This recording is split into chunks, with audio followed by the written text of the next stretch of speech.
بسم اللہ الرحمن الرحیم۔ نبی رحمت صلی اللہ تعالیٰ علیہ وسلم نے جہاں عبادات کا حکم ارشاد فرمایا ہے، وہاں معاملات کے لیے بھی نبی کریم صلی اللہ علیہ وسلم نے اہم احکام ارشاد فرمائے ہیں۔ اور جس بندے کے معاملات درست نہیں ہیں، صرف عبادات درست ہے، تو اس کا ایمان بھی خطرے میں ہے، اس کا بھی ایمان مکمل نہیں ہے، کیونکہ ایمان نیات اور چیز ہے اور معاملات اور چیز ہے۔ ایمان اگر پختہ ہے تو پھر معاملات کے اندر بھی کجی اور کمزوری نہیں باقی رہتی، اور اگر ایمان پختہ نہیں ہے تو پھر ہلکی ہلکی چھوٹی چھوٹی غلطیوں سے کرتا کرتا انسان بڑے اغلاط کا جو ہے وہ عادی ہو جاتا ہے، اور اس سے انسان سے بہت بڑی خطائیں سرزد ہوتی ہیں جو کہ اسلام کے مخالفت کے زمرے میں آتی ہیں۔ بعض مروجہ اور ناجائز تجارتیں ہمارے معاشرے کے اندر رائج ہو چکی ہیں۔ قسطوں پر، مثال کے طور پر قسطوں پر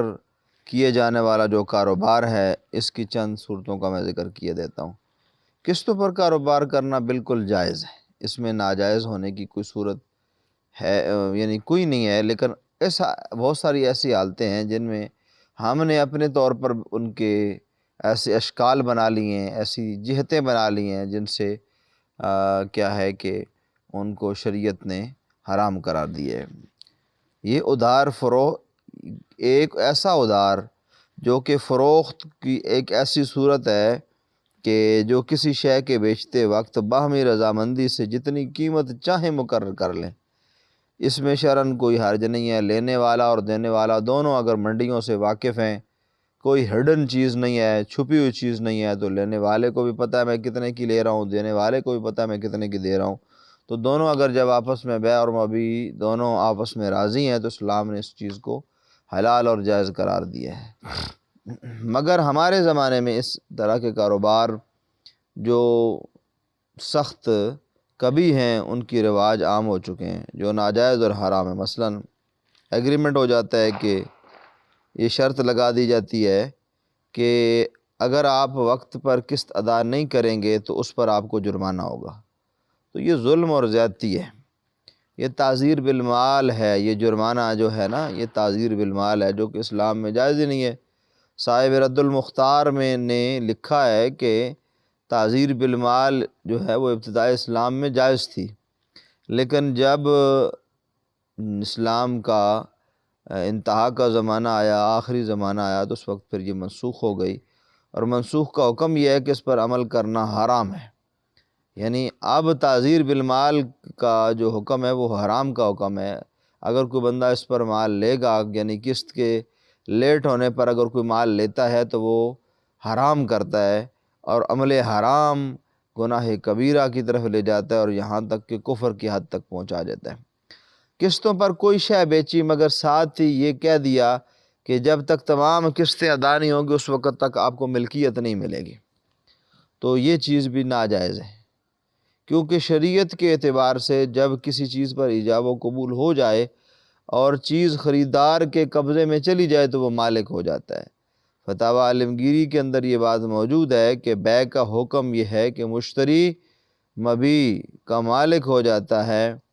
یعنی جو خریدار ہے وہ اپنی خریدی ہوئی چیز، بھلے اس کا وہ ٹوکن دے، بھلے وہ بیانہ دے، بھلے اس کے ساتھ زبان کر دے، تو اب وہ اس کا مالک ہے۔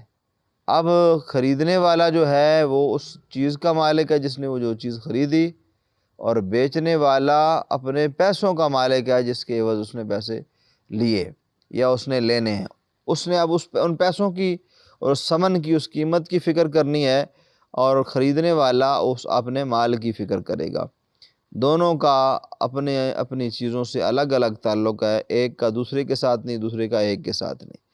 اسی طرح کرائے کی چیز کو جمع کرنا، یعنی کسی چیز کا اس طرح قسطیں کر دی گئی ہیں کہ جب تک آپ ہماری قسطیں دیتے رہیں گے اس کے ساتھ ساتھ آپ نے کرایہ بھی دینا ہے۔ اب ایک چیز آپ نے بیچ دی ہے، وہ آپ کی ملکیت میں نہیں ہے، تو آپ اس کی جب قسطیں لے رہے ہیں تو اس کا مطلب یہ ہے کہ آپ نے اس کو دے دی ہے، آپ اس سے قسطیں، اس کے مالکانہ حقوق اس کو دے چکے ہیں، آپ اس کے مالکانہ حقوق کے عوض آپ مال لے رہے ہیں، تو جب آپ مالکانہ حقوق اس کو دے چکے ہیں تو پھر آپ تو قسطوں کے حقدار ہے ہی نہیں۔ تو اس صورت میں قسط لینا بالکل شرعاً جائز نہیں بلکہ حرام ہے۔ اور نبی کریم علیہ الصلوۃ والسلام نے ارشاد فرمایا کہ ایک سودے کے اندر دو سودے کرنا بالکل ناجائز۔ یہ دیکھیں نا، مثال کے طور پر کسی شخص نے کسی بندے کو دکان بیچی اور اسے کہا کہ اس کا 10,000 20,000 کرایہ آتا تھا، اس کا کرایہ اس وقت تک میں لوں گا جب تک آپ مکمل پیسے مجھے نہیں دے دیتے۔ یا مکان بیچا اور اس کے مکان کے اندر رہ رہا ہے، وہ کہتا ہے میں مکان اس وقت تک خالی نہیں کروں گا جب تک آپ مجھے پورا پیسے مجھے نہیں دے دیتے۔ تو ایسی دونوں صورتوں میں دکان کا کرایہ لینا یا مکان کے اندر رہنا، اس عوض میں کہ میرے پیسے آپ کے پاس باقی ہیں، تو ان پیسوں کے عوض میں اب یہاں رہوں گا، یا اس مکان کا کرایہ یا اس دکان کا کرایہ میں لوں گا، تو ان دونوں صورتوں میں شرعاً ناجائز ہے۔ اللہ تعالیٰ جل شانہ احکم الحاکمین ہمیں ہر ناجائز حربے ہیلے طریقے سے محفوظ فرمائے۔ الامان الحفیظ۔ اللہ تعالیٰ اپنے حفظ و امان میں ہر مومن مسلمان کو رکھے۔